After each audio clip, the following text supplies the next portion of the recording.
السلام علیکم ورحمۃ اللہ وبرکاتہ۔ اعوذ باللہ من الشیطان الرجیم، بسم اللہ الرحمن الرحیم۔ رب اشرح لی صدری ویسر لی امری واحلل عقدۃ من لسانی یفقہوا قولی رب زدنی علما اللہم فقہنا فی الدین۔ آج کا لیسن 126 سے 129 تک ہے۔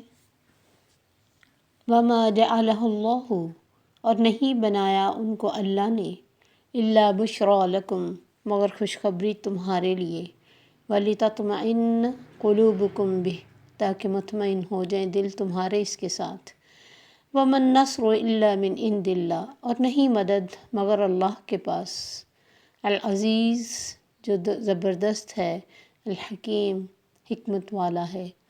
لیقطع، تاکہ کاٹ دے، طرفن ایک طرف، من الذین ان لوگوں کو، کفروا جنہوں نے کفر کیا، او یکبتہم یا رسوا کرے ان کو، فینقلبوا خائبین تو وہ لوٹ جائیں ناکام ہو کر۔ لیس لک من الامر شیء، نہیں ہے تیرے لیے معاملے میں سے کوئی چیز، او یتوب علیہم کہ تو معاف کرے ان کو، او یعذبہم یا عذاب دے ان کو، فإنہم ظالمون بے شک وہ ظالم ہیں۔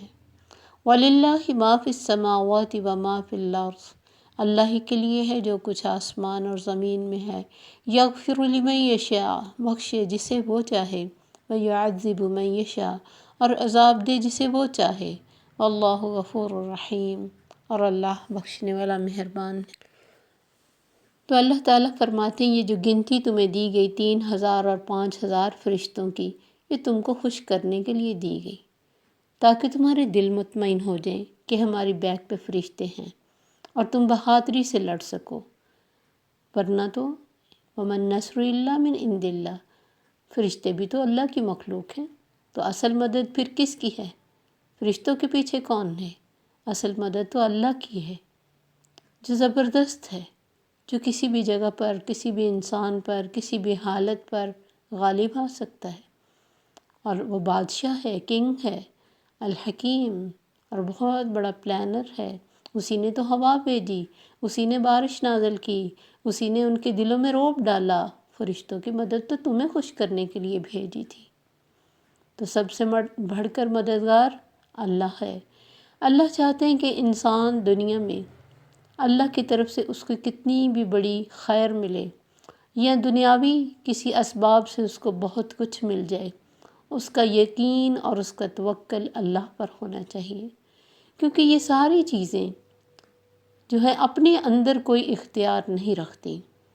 نہ ہی کوئی ڈاکٹر اختیار رکھتا ہے، نہ کوئی میڈیسن اختیار رکھتی ہے، نہ کوئی جگہ اختیار رکھتی ہے، نہ کوئی فرشتہ اختیار رکھتا ہے، نہ ہوا اختیار رکھتی۔ دنیا کی کوئی چیز جس کو ہم یوز کرتے ہیں یا آسمانوں سے ہمارے لیے آتی ہے، اس کے اختیار ذاتی کوئی نہیں ہے، سب کے پیچھے اللہ کا حکم چلتا ہے۔ کوئی ہمارا بھلا کرے اللہ کے حکم سے کرتا ہے، کوئی ہمارا برا کرے وہ بھی اس کی نظر میں ہے، وہ اسے روک سکتا ہے، اور اگر وہ کر لیتا ہے تو وہ ہمارے نصیب میں ہوتا ہے۔ کچھ برا ہونا بھی ہمارے لیے ضروری ہے، تبھی تو ہمارے لیے اچھے کی سمجھ آتی ہے، اچھے کی قدر ہوتی ہے۔ تو اللہ فرماتے ہیں یہ جو میں نے بنایا ہے نا ان کو، تمہارے لیے خوشخبری بنایا، اور خوشخبری بنا کے بھیجا تاکہ تمہارے دلوں میں بہادری بڑھ جائے، تمہارے دل مطمئن ہو جائیں کہ ہمارے ساتھ ہمارا رب موجود ہے، اور رب کی کمک آ گئی تاکہ تمہیں بہادری سے لڑنا آسان ہو جائے اور ان دشمنوں پہ غالب آنا آسان ہو جائے۔ ورنہ مدد تو اللہ ہی کی طرف سے آتی ہے۔ تو اللہ، آپ دیکھیں دنیا میں جتنے انسان ہیں جو تھوڑی بڑائی رکھتے ہیں دنیاوی لحاظ سے، وہ چاہے اسٹیٹس کے لحاظ سے رکھیں یا تعلیم کے لحاظ سے رکھیں یا پھر اپنی کسی ایبیلٹی کے لحاظ سے رکھیں، مال کے لحاظ سے رکھیں، گھر کے لحاظ سے، یا پھر دنیا میں جو بھی عیش و عشرت کی چیزیں کسی بھی لحاظ سے، وہ پھر خود کو بڑی چیز سمجھنے لگ جاتے ہیں، جبکہ اللہ انسان کو ہر حالت میں صحیح کنیکشن کے ساتھ جوڑتا ہے۔ اللہ احساس دلاتا ہے، اسی لیے میں ہمیشہ کہتی ہوتی کہ ہمارا بچہ اگر خوبصورت ہے، وہ بہت ذہین ہے، ہمیشہ نمبر 1 آتا ہے، ہم بہت خوشحال ہیں، ہم بہت خوبصورت ہیں، کوئی بھی چیز جو ہمیں ملی ہے، چاہے ہماری آواز ہو، چاہے ہمارا آنکھیں ہوں، چاہے ہمارا کوئی بھی فیچر بہت خوبصورت ہے، ہمارا اگر فگر بہت خوبصورت ہے، تو اس میں ہماری کیا بڑائی ہے؟ کیا ہے ہمارے اختیار میں؟ میرا بچہ اگر ذہین ہے یا نمبر 1 پہ آتا ہے تو ذہن کس نے دیا ہے؟ اگر میں نے بہت ہائی اسکول میں ڈال دیا تو کیا اسکول کسی کو لائک کرتے ہیں؟ وہ رب ہے نا، ہر چیز کے پیچھے رب ہے۔ جہاں بھی آپ چلے جائیں، دنیا کی کسی چیز کو پکڑ لیں، اس کے اوریجن پہ دیکھیں، اللہ ہے، تو پھر اللہ کو چھوڑ کر ہم ادھر ادھر بھٹکتے کیوں ہیں؟ کیوں ہماری سوچیں ادھر ادھر جاتی ہیں؟ کیوں ہم کسی چیز پر ڈیپینڈ کرنے لگ جاتے ہیں؟ کیوں ہم کسی سبب کو کہنے لگ جاتے کہ اس کے ہاتھ میں شفا بڑی ہے؟ شفا تو اس کے ہاتھ میں ہے، وہ چاہے کسی میڈیسن میں ڈال دے، چاہے کسی حکیم کی پڑیا میں ڈال دے، چاہے تو دم میں ڈال دے، وہ تو شفا تو اس کی طرف سے آتی ہے۔ پھر ہمیں جہاں سے شفا ملتی ہے ہم اسی کو اپنا سب کچھ سمجھنے لگ جاتے ہیں، ہم اس کے علاوہ اس پہ اتنا یقین کر لیتے ہیں جتنا ہمیں رب پہ کرنا چاہیے۔ کوئی ہمارے اوپر کچھ برا ہمیں لگے، کوئی اثر ہے، تب بھی ہم ہر دوسرے بندے پہ شک کرنے لگ جاتے ہیں، اور پھر ہم سمجھتے ہیں کہ بس ہمارا کچھ اب صحیح ہو ہی نہیں سکتا۔ ان اللہ عزیز حکیم، اللہ تو عزیز ہے، حکیم ہے، وہ کر سکتا ہے۔ تو اللہ نے مسلمانوں کو جوڑا اپنے ساتھ کہ مت بھولنا یہ فرشتے میرے حکم سے آئے ہیں، یہ میری مخلوق ہیں، ورنہ ان کو کیا پتہ لڑتے کیسے ہیں؟ جو میں فیڈ کرتا ہوں ان کے اندر وہی یہ کر سکتے ہیں۔ اللہ غیب سے مدد کرنے والے ہیں، ہم صرف زبانی دعوے کرتے ہیں اور پھر چاہتے ہیں کہ فرشتے ہماری مدد کو آئیں۔ ایسا نہیں ہوتا، وہ ایمان، صبر اور تقوی ہو تو تبھی وہ آتے ہیں۔ اس لیے اللہ نے فرمایا ان الذین قالوا ربنا اللہ، جو کہیں ہمارا رب اللہ ہے، ثم استقاموا، پھر اس پہ جم جائیں، اور جب ہم جم جائیں گے تو بہت کچھ ہمیں ہلانے بھی آئے گا، اور رب آزمائے گا نا ہمیں، وہ ہلا ہلا کے دیکھے گا۔ اگر ہمیں جمے رہے تتنزل علیہنا، تتنزل علیہم الملائکہ اللہ تخافوا، پھر ان پہ فرشتے آتے ہیں، پھر انہیں کہتے ہیں ڈرو نہ، کوئی ٹینشن کی بات نہیں۔ ہمیں دیکھنی چاہیے نیکی کے کون سے کام ایسے ہیں جو میں نے جوش سے شروع کیے پھر چھوڑ دیے، کیونکہ جوش سے ہم بہت کچھ خوشی سے شروع کرتے ہیں، جو ہی کچھ اچھا سن لیتے ہیں ہم فوراً فیصلہ کرتے ہیں کہ بھئی آج سے یہ کام مجھے کرنا ہے، یا پھر کوئی تکلیف آتی ہے تو ہم اللہ کے ساتھ بڑے بڑے دعوے کر کے، وعدے کر کے شروع کرتے ہیں، لیکن جو ہی ہماری وہ تکلیف ختم ہوتی ہے، ہم ریلیکس ہوتے ہیں، تھوڑا سا برڈن ہمارے اوپر پڑتا ہے، ہم پھر ویسے کے ویسے ہو جاتے ہیں۔ اسی لیے وہ میں نے شعر اس دن پڑھا تھا، فضائے بدر پیدا کر، فرشتے تیری نصرت کو اتر سکتے ہیں گردوں سے، قطار اندر قطار اب بھی، فرشتے تو آج بھی آ سکتے ہیں آسمانوں سے۔ بدر جیسا حوصلہ تو پیدا کر، دیکھ کتنی کوانٹٹی تھی آگے، لیکن اللہ کی مدد کے سہارے، اور ہم اب یہ کہیں گے ان کے پاس تو نبی تھے، ان کو تو اللہ فرشتوں کی مدد آ گئی تھی، اس وجہ سے انہیں حوصلہ ہو گیا تھا، ہمارے پاس تو کچھ بھی نہیں۔ یہی ہماری سب سے بڑی غلطی، جب ہم سمجھتے ہیں ہمیں تو کوئی کہنے بتانے والا بھی نہیں، تو پھر اس کا کیا مطلب ہے؟ ہمیں اللہ پر پکا یقین نہیں ہے، ہمارے پاؤں اسی لیے ڈگمگاتے ہیں، اسی لیے ہم ڈس ہارٹ ہوتے ہیں کہ اللہ کے ساتھ یقین کی کمی۔ اگر یقین کامل ہو تو فرشتے آج بھی وہی ہیں، رب آج بھی وہی ہے، ہم بدلے وہ نہیں بدلا، وہ تو بڑی باوصول ہستی ہے۔ تو اللہ فرماتے یہ سب کچھ میں نے اس لیے کیا، فرشتوں کو بھیج کے ان کا قلعہ کما کیا، لِيَقْطَعَ طَرَفًا مِّنَ الَّذِينَ كَفَرُوا، تاکہ کاٹ کے رکھ دے ایک گروہ کو جو کافر ہیں، انہیں پتہ لگ جائے کہ مسلمان ہمیشہ مارے کھانے والے نہیں رہتے، مسلمانوں کے پیچھے ایک بہت بڑی طاقت ہے، اور ان کو واضح ہو جائے کہ مسلمان ایک اسٹیٹ بن گئے ہیں، وہ چاہے تھوڑے سے ہی ہیں، ان کی پاور ہو گئی ہے، ایسے ہی ان کو تنگ کرنے نہ آئے۔ او یکبتہم یا انہیں رسوا کرے، فینقلبوا خائبین، بڑے جوش سے آئے تھے بدر کے میدان میں عیاشی کرنے تو لوٹے نامراد ہو کر۔ اللہ فرماتے یہ سب کچھ میں نے کیا، ورنہ تو لوگ چاہتے تھے کہ وہ جو قافلہ آ رہا ہے نا ابو سفیان کا سامان سے بھرا وہ ہمیں مل جائے، کیونکہ اللہ نے کہا تھا دونوں میں سے ایک چیز ملے گی، تو زیادہ انسان چونکہ دنیا کی محبت رکھتا ہے تو وہ تاکہ قافلہ ہمیں مل جائے۔ لیکن اللہ کا فیصلہ کچھ اور ہی تھا۔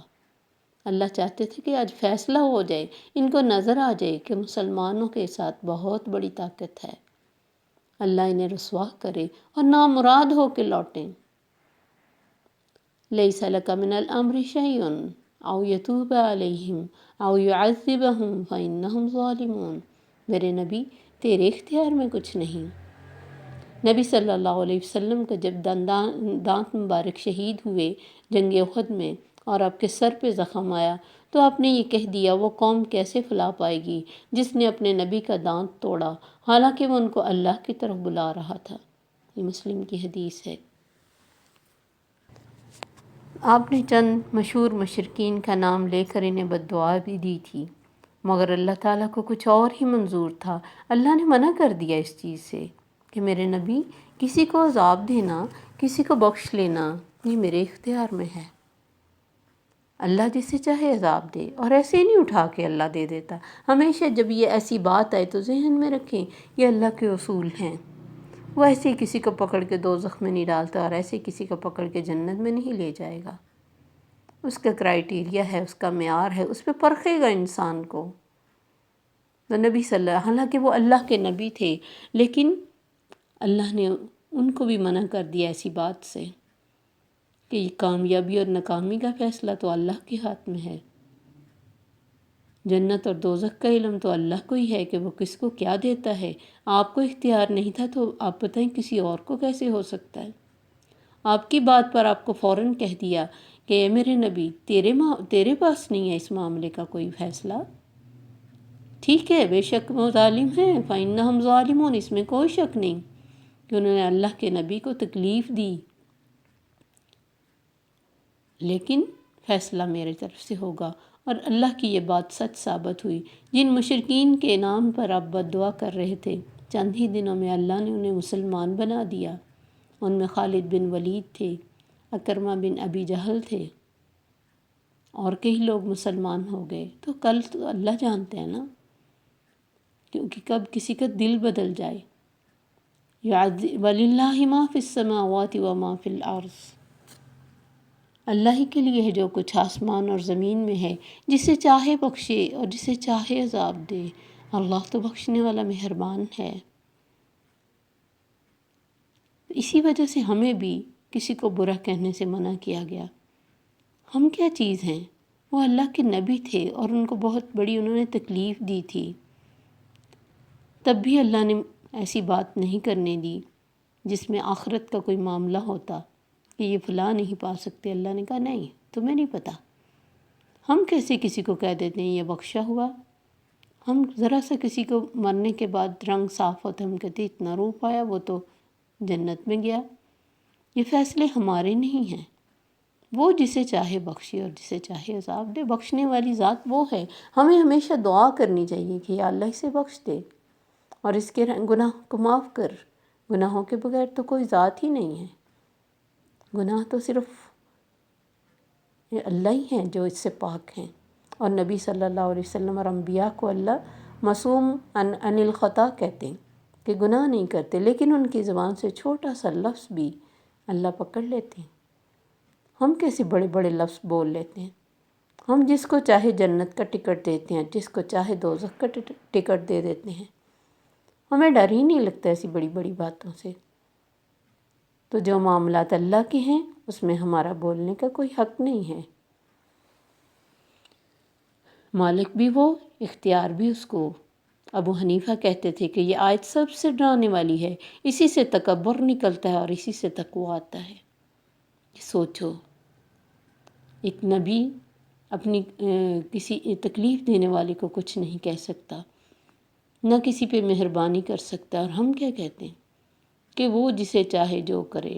ہم نے نبی کو اللہ بنا دیا، وہ جسے چاہے جو کرے، جسے چاہے بچا لے، اور جسے وہ جو شعر آپ نے سنا ہوگا، اللہ دا پھڑیا چھڑاوے محمد، محمد دا پھڑیا چھڑا کوئی نہیں سکتا۔ کتنی غلط باتیں ہم کہتے ہیں، ہمیں سمجھ ہی نہیں ہوتی ہم کیا کہہ رہے ہیں۔ محبت میں غلوف کر جاتے ہیں نا، اپنی طرف سے محبتیں ہی کرتے ہیں، لیکن محبت کتنی، کب، کس سے، کیسے کرنی چاہیے، اس کی بھی سمجھ دین ہی دیتا ہے۔ تو اللہ ہمیں ہر طرح کی سمجھ عطا فرمائے۔ السلام علیکم ورحمۃ اللہ وبرکاتہ۔